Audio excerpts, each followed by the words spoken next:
Hello guys, welcome back. My name is Nathan and today we're going to be counting down every single NHL team's #1 right winger from worst to best. Now we've already gone through the left wing list and now it is time for the right wing list, and in my opinion it was way hard to put together because there's so much more quality, especially in the top 20. But where does your team's #1 right wing land, and who are the best right wingers right now today in the NHL? Watch till the end for the full rankings and the full list, and make sure to hit that subscribe button if you are new. 50% of you guys aren't subscribed, so if you like hockey and hockey rankings, this channel is the place to be. And especially since we got first lines, goalies as well to go through, a lot more rankings coming this offseason. But now we can answer who the worst and the best first line right wings are in the league, and let's start out at the last place position, 32nd overall, the team with the worst first line right winger. Let's start off with actually a pretty good team and a Stanley Cup contender for next year in the Edmonton Oilers, and their #1 right winger in Keller Yamamoto. Now, I think Keller Yamamoto is still a pretty decent player, but considering his lack of true amazing experience and also just kind of being a little bit inconsistent, he falls at the last spot. Still 23 years old, and this last year had a pretty promising season, getting 20 goals, 41 of points in 81 games, and looked pretty decent in the playoffs too. But again, you see some of the sample size. Last year in 2021 wasn't particularly special, but in 2020 was great in the games that he did play. I think Yamamoto is going to be just a solid, competent second line guy, but as a first line right winger, there are some depth issues that on that side of things for Edmonton. But now let's move on to 31 and the second to last first line right winger in the league. Let's go on to a player that in my opinion is exactly tied with Yamamoto. I don't think there's much of a difference between the two, but I just give the edge to this 31st spot. And another team whose first line right winger isn't all too great, but still a pretty good team all around, in the New York Rangers #1 in Alexis Lafreniere. Now to me, I think Lafreniere and Yamamoto are pretty much tied. Even though Yamamoto has some more experience, I still take Lafreniere, and over the last 2 seasons, you've seen his rookie year, 21 points, 12 goals in 56 games. In 2022, although the production wasn't as good as Yamamoto, you still see the goal scoring being pretty great, and in my opinion, the even strength the defense being more competent than Yamamoto, and you see the playoffs as well. I thought he was really underrated in that run, getting 9 points in 20 games, and to me, Lafreniere hopefully will be much higher on this list next year as he gets a 3-year sample size under him. Now, as we talked about before, with every single one of these rankings, we're taking in a 3-year sample size into account. I mean, for Yamamoto, he's played the last 3 years, but we're only taking 2022 from 2020 into account. So for these players like Lafreniere that have played less than 3 seasons, that does take a little bit of a decline in their stock. But now we move on to number 30. We've gone from 2 right wingers on good teams to a right winger that has a little bit more excuses. At number 30, I have from the Montreal Canadiens, Josh Anderson. Now, to me, Josh Anderson, his brand is very specific. Great goal scoring, great physical edge, but if you're asking for too much defense, too much speed, or really any bit of consistency, you're going to be really disappointed. Over the past 3 seasons, it does include 2020, where he only played 26 games and was really not good in those 26 games. And even in 2021, even if he did take a step and was pretty okay in 2022, all things considered, Anderson is still a player that has me wanting way more than what he provides right now. But now moving on to number 29, and another team that's pretty thin on the right wing side of things, obviously being this low, but I'm going to go to the New York Islanders #1 right wing in Josh Bailey. Now, you could have had Oliver Wahlstrom in this spot, but Bailey had played way more minutes last year and was more in a top 6 position, I guess, and I feel like Bailey is the #1 guy on the depth chart for them. Not exactly a stellar guy to have. I mean, over these past 3 seasons, his production has been just decent. In 2020, 43 points, 68 games, and a really underrated playoffs, 18 assists in 22 games, for instance. In 2021, 35 points, 54 games. This last year, though, even though the Islanders were not a team that was consistent at all, he put 44 points up in 74 games. I still think when it comes to Bailey, there is a little bit lacking their even strength, and there's a lack of real amazing pace to his game, and I think that's what is really holding him back from even better production. He's a player as well that defensively doesn't really put too much in, and I feel like this is a player that a lot of times can seem way more invisible than he should. Next up, though, at number number 28, let's go on to another veteran from the Metro Division and another kind of team down to the dumps here with the Philadelphia Flyers number 1 right wing in Cam Atkinson. Now, you could have gone Travis Konechny as well, but Atkinson did play a little bit more this last year, so I think especially in Tortorella's system, Atkinson will get a lot of playing time. But at age 33, he's still a very serviceable player, and you see over the past 3 seasons, it's been decent production. In 2020, wasn't amazing in the regular season, but in the playoffs was a point per game. In 2021, did step it up just a little bit there, getting 34 points, 15 goals, 56 games. And then with the Flyers, with a team that was dealing with a lot of injuries, was dealing with a lot just in general, he was decently consistent and got 23 goals, 50 points in 73 games. Not an amazing player, but a guy that can pitch in on all sides and be a pretty good penalty killer too. But now let's move on to number 27, and we were talking about Josh Bailey just a little bit ago. Let's go on to the player that they instead gave up in the expansion draft in Jordan Eberle, the Seattle Kraken's number 1 right wing. Now, you could have gone for a couple other options. Oliver Bjorkstrand is right there, but I feel like Eberle is more likely to be on that first line, while Bjorkstrand is more in a checking second line role, for instance. But when it comes to Eberle over these past 3 seasons with both the Islanders and the Kraken, you see just really consistent production, being around that 16 to 20 goal mark, being around the 40 point range, and overall just being a really reliable offensive player. Nothing amazing about him, and his play driving is still something that you want to see more out of, but if he's along a decent sentiment, he can still produce and still be okay on defense. But here's where we start to step it up a little bit, and now let's go on to the Buffalo Sabres number 1 right wing and a player that was a part of that big Jack Eichel trade in Alex Tuch, who I think with Buffalo is going to be such a big part of that franchise going forward, especially in the leadership. Is going to be a guy that this team rallies around and is going to be such a big part of that top 6 and that first line going forward. But you see over the past 3 seasons, I feel like with Tuch, he will be a lot higher next year, just because with him, that egregious 2020 is a part of things. At least in the regular season, he was pretty good in the playoffs, but only 17 points in 42 games and only played half the year. In 2021 was much better and much more reliable, and in the 2022 season, most of it, of course, with Buffalo, getting 38 points in 50 games, and I think being just such an interesting leader already for this Sabres team, and a great play driver too. But now on to number 25, another player that's been traded pretty recently, next up to the Calgary Flames number 1 right wing in Tyler Toffoli. Now, you could have gone Mangiapane here, but I think it's kind of another Eberle and Bjorkstrand situation where Toffoli's more likely to get more power play time, maybe more offensive looks, while Mangiapane is looked at as this great two-way guy, which I think is what he is, while also providing great offense. As for Toffoli over these past 3 seasons, though, I think he's been really underrated. You see in 2021 or 2020 with his final year in LA and his game in Vancouver, he produced really solidly, and also in the regular season and the playoffs was great for the Canucks. But you see in his first year with the Canadiens, he was really underrated in my opinion. 28 goals, 44 points in 52 games,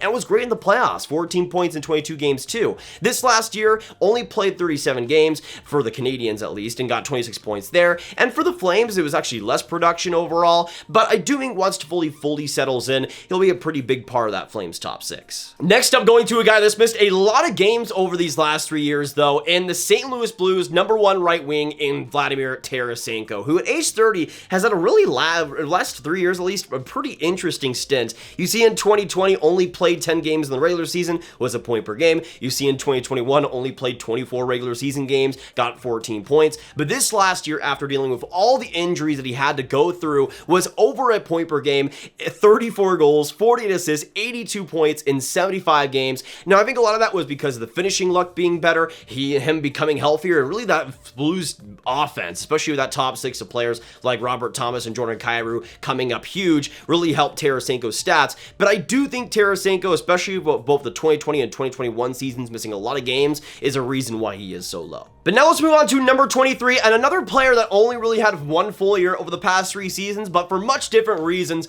going out of the Detroit Red Wings number 1 guy in Lucas Raymond. Now, already making such a stamp at the NHL level, which makes me so happy after just being such a big Raymond supporter over the years. But you see, of course, only 1 season in the NHL, but still pretty great production with the Red Wings getting 57 points in 82 games, and his rookie season going about as well as you could have hoped. Did kind of trail off a little bit in the last few weeks of the NHL season, but still, the future is bright for him, and he will be higher after another full season next year. But now let's move on to the Anaheim Ducks #1 right winger, and a guy that, in my opinion, kind of gets a little bit underrated out there in Troy Terry, who at age 24 has already made such a great, consistent stamp with the Anaheim Ducks, and is pegged to be just a great player alongside Trevor Zegras in that top 6 for the future. But you see over these past 3 seasons, he's mixed between the AHL and the NHL. In 2021 was really where he started to get some more playing time and some more opportunity, getting 20 points in 48 games. And I think the finishing luck was a little bit less for him, and I feel like if he was able to get more of an opportunistic style to him, he would be able to get around that 15 goal mark in 2021. But we saw in 2022 that goal scoring and that shot really taking that big next step. 37 goals, 30 assists, 67 points in 75 games. To me, when it comes to Terry, that is not a fluke, and I think we'll see him much higher after hopefully another stellar year from him next year. Now, going on to another younger player that's kind of in the same, I guess, sample size as Troy Terry, going on to the Ottawa Senators #1 right wing in Drake Batherson. Now, you could have Drew in this spot, but I think Drew is more likely to be on that second line, maybe with Tim Stützle, while Batherson is alongside Josh Norris. A great connection there already. But you see over the last couple of years, you see in 2020, played 23 games, getting 10 points. You see in 2021, him starting to get a lot more playing time and play a full season. 56 games played, 34 points. And then in 2022, although it wasn't a full season, when he did play, he was spectacular. 44 points in 46 games, and was one of the best just pure offensive players in the league in the last year. That play driving, that speed, that offensive creation out of nothing. He was a guy that was able to have such a consistency to him in the offensive zone, and I think for the Sens, he is going to be a great piece of that already lethal offense going forward. But now let's move on to the top 20 and the top 20 #1 right wingers in the league. Let's go on to another Canadian team here and their #1 right wing in Brock Boeser, who I think just barely stays in the top 20. And although I think the talent is there, some of the production, some of the play driving hasn't been as much as you'd want. But over the past 3 years, he's still been solid. 45 points in 57 games in 2020, as well as 11 points in 17 playoff games, being a pretty good part of that Canucks run. In 2021, I think he was really interesting in the second half as that Canucks team was crumbling. He got 49 points in 56 games. And this last year in 2022, the production, I think, definitely took a little bit of a step back, as well as the offensive consistency. 46 points in 71 games. I think this last year is kind of a good indication of just how much we could see with Brock Boeser. Even though I feel like that production is still solid, I feel like if he's at the top of his game, he's still a really good one, but I do feel like the inconsistencies with his game do hold him back quite a bit. Now, speaking of inconsistency, let's go on to number 19 and the Nashville Predators #1 right winger in Matt Duchene. Now, you could have him as a center. He played a lot of right wing this last year, though, and will likely be on that right wing as well this next year. But to me, Matt Duchene is just such an interesting player over these past 3 years. You see the production in 2020 in 66 games. It was his first full year in Nashville. Got 42 points. Looked pretty decent, although it wasn't worth the money yet. Did still produce pretty well in his first season. But 2021 was a disaster, simply put. In 34 games, got 13 points. Didn't play a full season. And when he played, there was no play driving to him. His finishing luck completely vanished. But you see this last year, in 78 games, he got 43 goals, 43 assists, 86 points, pretty much getting a career high in every single metric. And to me, Duchene, even though that season is a little bit of a fluke, I do think we'll see him around still that 60-point production and the offense still being good for Nashville. Next up, let's go on to number 18 and one of the better goal scorers of the list in Patrik Laine of the Columbus Blue Jackets, who at age 24 is kind of crazy to think. It feels like he's been in the league for a century, a decade now, but only 6 years in is doing still pretty well. And this last year of Columbus was a much needed good year from him, especially on offense. But you see over the past 3 years, it does include 2020, which I thought was his best overall year of Columbus. Even though the goal scoring wasn't as good, I thought the defense definitely took a step. In 2021, though, you see the trade happen and just the stylistic fit not really happen, with John Tortorella having a lot of drama there. But in 2022 with Brad Larson, I think he definitely was able to strut his offensive skills way more, and in 56 games got a point per game mark. And I think with Patrik Laine, even though there are still defensive shortcomings, he can still provide decent physical game as well as that shot and offensive creativity that we all know and love from him. Now, speaking of offense, let's move on to number 17 and let's go on to Blake Wheeler, who in my opinion is a little bit overrated, at least in terms of the general NHL consensus. And you look over the past 3 seasons, even though he is a part of that dynamite, amazing, elite Jets top 6, I do think his production is a little bit lackluster, especially considering how bad Blake Wheeler is on defense, and especially the results even strength. Considering that he hasn't even gotten over a point per game over these past 3 years is a little bit disappointing, and you even look in the 2020 playoffs, 1 assist, 1 point in 4 games played, not exactly what you want, but still one of the better playmakers in the league, one of the better passers in the league, and for that, I mean, he has to be this high. Now, speaking of great passers, let's go on to another big-time Central Division right wing, and let's go on to the Minnesota Wild's number 1 in Matt Zuccarello, who alongside Kirill Kaprizov has had such a great connection there already, but at age 34 is having some of the best offensive results he's had in a long time, if ever. I mean, you see this past year, over a point per game, 79 points in 70 games, was absolutely electric and really looked like he was in his prime again, and you see it just over the past 3 seasons. It was decent production in 2020 in his first full season with Minnesota, really good production in 2021 around that point per game mark, but again, that 2022 season is why he is so high, and that passing and speed game that he provides is among the best still in the league, which again, at age 34 is super impressive. But now we are past the halfway point in the top line right wingers, and next up, let's go on to the player the Minnesota Wild traded this offseason to the LA Kings in Kevin Fiala. Just slightly above Zuccarello, and I feel like that is at some point because of the production, but also because of the top-end talent that he has. And you look over the past 3 seasons, in 2020, 54 points in 64 games, in 2021, 40 points, 50 games, 20 goals, 20 assists, and this last year, just like Zuccarello having a career season above a point per game, 33 goals in 82 games and 85 points on the year. And to me, with Kevin Fiala, that deception game that he provides, the explosiveness that he has in his game is just at such an elite level right now, and right in the prime of his career, age 26, is one of the better wingers in the league. Next up, going on to the Carolina Hurricanes number 1 guy in Teuvo Teravainen. This is an interesting position for him because I feel like over these past 3 years, although he has produced well, maybe not as amazing as you'd like, and especially with that 2019 season not counting where he got 76 points in 82 games, I mean, that definitely takes a little bit of stock away from him. But in 2020, he was around a point per game level. In 2021, though, he did miss quite a bit of time, only playing 21 games. And although he was okay still in the playoffs, I think that 2021 year was really just kind of unlucky and not as productive as you'd like. But in 2022, he got back to kind of a similar level that we've been expecting, 65 points in 77 games, and pretty good mark in the playoffs. Overall, even though I think his best two-way days are over, he's still one of the better producers on the Canes and still one of the better wingers in the Metro. But now let's go on to number 13, and actually, to me, a kind of underrated player in the league right now, which is kind of crazy to think about because I feel like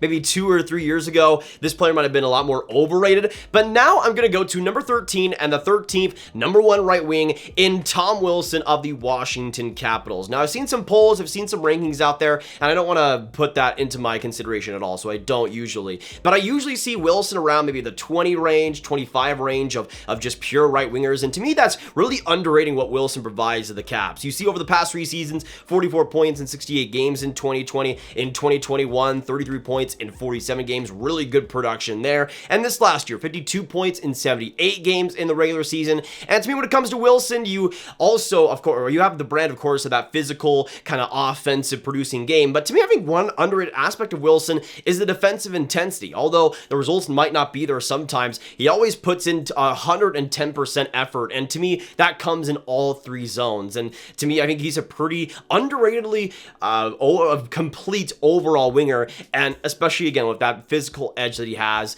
is one of the more intense guys out there. But now let's move on to number 12 and one of the more interesting and fun players to watch in the league with the New Jersey Devils number 1 right wing in Jesper Bratt, who I think will be higher after next year. Of course, had that career season this last season in 76 games, getting 73 points, and was such a wagon for the Devils. While players like maybe Jack Hughes were injured or other players in that top 6 were gone, Bratt was still putting in the same production, if not better, while that was happening. And you see over the past 3 seasons, I think the reason why he isn't as high is because the production, especially in 2020, wasn't unreal, for instance. But I do think if he continues to even the slight production that he had in 2022, if he's around that rate, he will be higher, and you have that intensity, you have that speed, and hopefully he's now in his prime and going to continue that with New Jersey. But now let's move on to another super fun player to watch in the league, another super fun younger European winger to watch with the San Jose Sharks #1 right wing in Teemo Minor. Now, to me, Meyer and Brott are almost tied, but to me, when it comes to Meyer, this last year was simply incredible from him,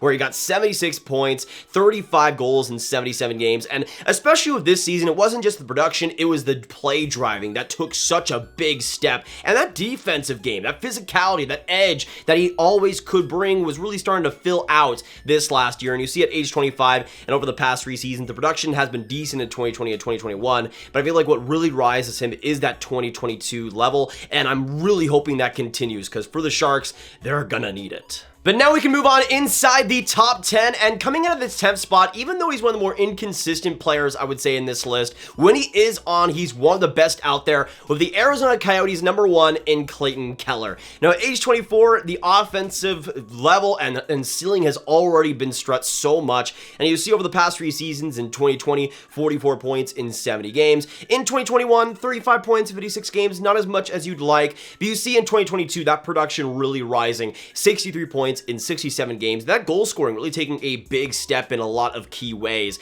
And even though the production is lower some ways because he is with Arizona, I think he's really driving play so well. And to me, one of the biggest worries has been consistency, both in 2020 and 2021. But I think in 2022, we saw him get a lot more consistent, a lot more steady, and that is going to be big for a Coyotes team that needs as much as they possibly can get. But now let's move on to number 9, and continually one of the most underrated players in the entire NHL, with the Pittsburgh Penguins #1 right wing in Bryan Rust. Now, I see so much Bryan Rust disrespect out there, and I am gonna put a friggin' stop to it. Over these past 3 years, you see the production over a point per game in 2020, and even though the production did take a little bit of a dip in 2021, I thought the defensive level was rather strong from him, and in 2022, still around that point per game mark, getting 58 points in 60 games. In the playoffs, he was great, 8 points in 7 games played. And to me, when it comes to Rust, the intensity he provides, the way he's able to get in dirty areas, flush pucks out, be able to provide great offensive skill in tight,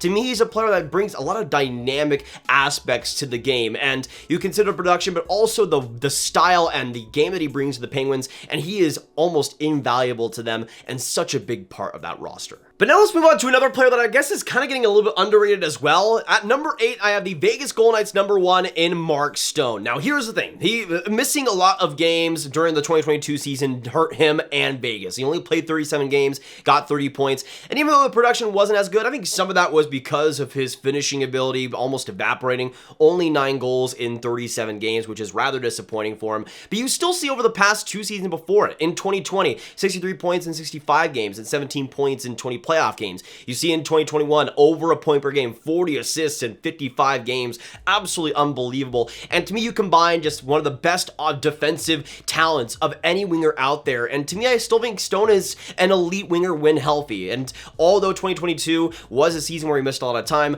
I'm really hoping for Vegas' sake that 2023 will be much different. But now let's move on to number 7 and my team in the Dallas Stars and their #1 right wing. Going at this spot, I might be a little bit biased here, but I still think Joe Pavelski is one of the best right wingers right now in the NHL. And even though he has played some center, I think for the most part it is Robertson on the left, you got Hintz at center, and Joe Pavelski on the right. And to me, what Joe Pavelski provides is such a unique style. But you see over the past 3 seasons, in my opinion, is one of the players out there that you cannot judge just on production. But even the production has still been decent. I mean, in 2022, or in 2020, in his first year of Dallas, it was a really bad start for him. In the second half, he was much better, though, and ultimately got 31 points in 67 games, but was unbelievable in the 2020 playoffs. 19 points in 27 games and 13 goals. But you see in 2021, he fit into that roster way better, getting 51 points, 56 games as he got more opportunity. And in 2022, was just under a point per game, but I think really deserved it. 81 points in 82 games, and was one of the sole players on the Stars actually providing consistent offense in the playoffs versus Calgary.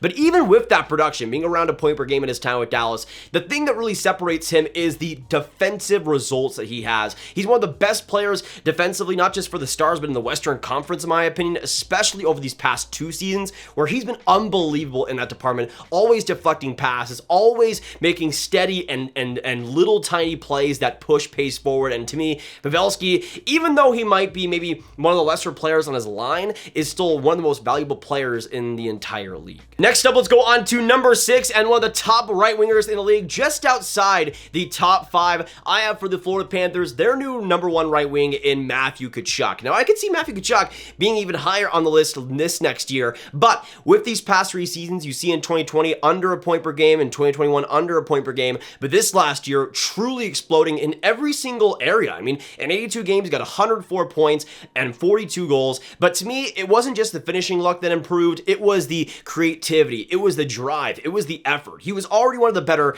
more stingiest wingers in the NHL, but he was able to put way more effort into every single shift and be in better positions too. And if he's able to be around a point per game even for Florida, I think he will stick around this spot for sure. And then on to number 5, starting us off with the top 5 number 1 right wings, I have just inside this 5th spot, just above Matthew Tkachuk, in Patrik Kane of the Chicago Blackhawks, who, yes, with the defensive shortcomings, absolutely has them, and I think some even strength deficiencies are there, but at some point you can't really deny what he has done over these past 3 seasons, especially with a Blackhawks team that hasn't given him much help. I mean, in 2022, 92 points in 78 games, and even though DeBrincat was much better, that's really the only player he really had to work off of, even when Dylan Strome was playing pretty solid too. But you see over the past 3 seasons, the production that he's had and the consistent production he's had, and I feel like the defensive shortcomings are what keeps him from being in that top 3, in that top 4, but is still one of the better offensive producers and consistent players in the league. But next up, moving on to number 4, this is truly the elite of the elite. This top 4 group has such slim margins that it's extremely hard to even rank these 4 guys.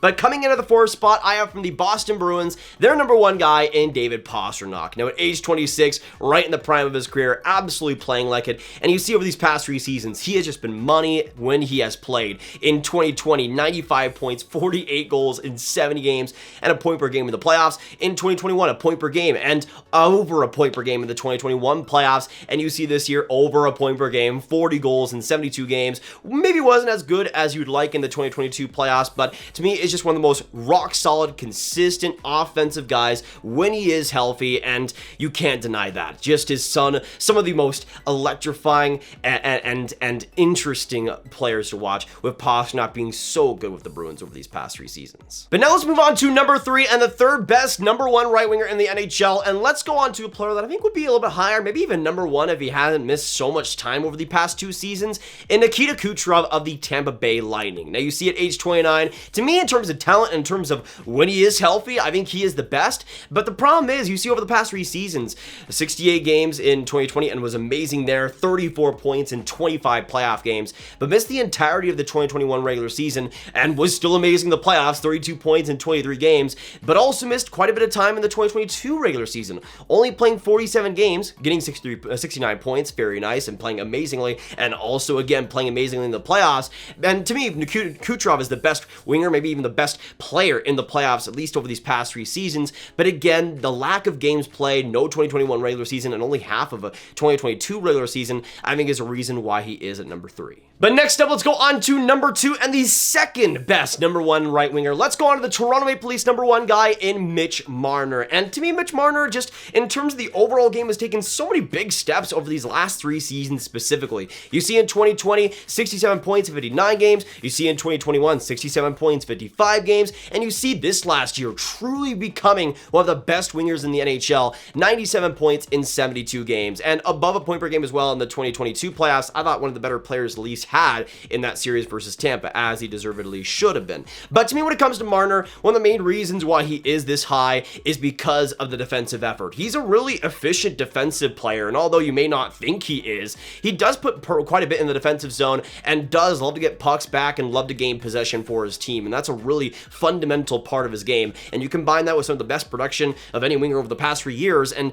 to me, he's a really underrated two-way guy. Next up, let's go on to number 1 and the final player on the list, the number 1 spot and the number 1 top line right winger in the league. And now let's move on to the man, the guy in Mikko Rantanen of the Colorado Avalanche, and now a Stanley Cup champion. Over these past 3 years, Rantanen has been a really interesting player to watch. You see, in 2020 was just shy of a point per game, but was way over it in the 2020 playoffs and played amazingly, 21 points in 15 games. You see, in 2021, though, he took it back that step that he was kind of at in 2019, getting 66 points in 52 games and was over a point per game as well in the 2021 playoffs. But this last year in 2022, I think, is the reason why he is at number 1. You see that production rise and you see that career year, 92 points in 75 games, 36 goals, and above a point per game, 25 points in 20 playoff games. The thing was, for Rantanen, it looked like he was kind of injured. It looked like he was kind of not amazing in the playoffs, but was still at such a great level production-wise and came through in some big moments still. But I feel like the 2022 season is a big reason why he is at number 1, mostly because of that defensive acumen. He's always been a solid defensive player, but 2022 is where he became one of the best defensive wingers in the league. He was so good and so efficient, and you combine that with some great physical agility, you combine that with the skill and the finesse he has in the offensive zone, and he's turned into one of the best overall wingers in the league and the best number 1 right winger, in my opinion, in 2022. But that'll be it for today, guys. Thank you so much for tuning in. If you did enjoy, hit that like button, hit that subscribe button, hit that notification bell. Comment down below. What are your thoughts on my rankings? What do you agree? What do you disagree with? And let me know your rankings. Where would your number 1 right wing be in your list? And what would your list look like as well? Let me know all your thoughts down below. Of course, share this video with your friends. Get it to all the hockey fans you guys know online. And click this card for all my hockey rankings content right in one playlist. My name is Nathan. Have a great day, and I will see you in the next one. Goodbye.